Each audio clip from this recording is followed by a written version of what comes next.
7 நாளும் தொடர்ந்து நம்ம ஜெபித்து வருகிறோம். இந்த 7ஆம் நாளிலே நம்ம 2வது ஜெபத்தை செய்ய போகிறோம். தேவனாகி கர்த்தர் நம் தேவைகளில் ஒரு பெரிய அற்புதத்தை செய்யும்படி, நம்ம நிலைமையை மாற்றும்படி தேவன் கொடுத்த அந்த வார்த்தையை நான் வாசிக்க போகிறேன். கவனமாக கேளுங்க. மல்கியா 3ஆம் அதிகாரம் 11வது வசனம்.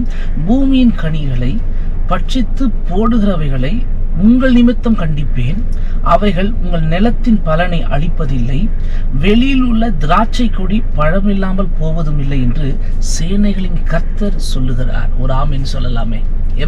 சேனைகளின் கர்த்தர் சொல்லுகிறார்.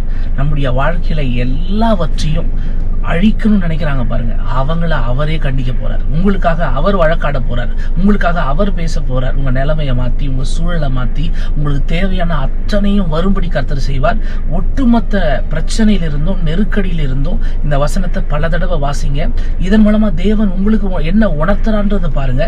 நிச்சயமா நான் விசுவாசிக்கிறேன், இந்த வார்த்தை உங்களை விடுதலையாக்கும். வார்த்தையை நம்புங்க, கர்த்தர் பெரிய காரியத்தை நாளைக்கு செய்வார். ஆமென்.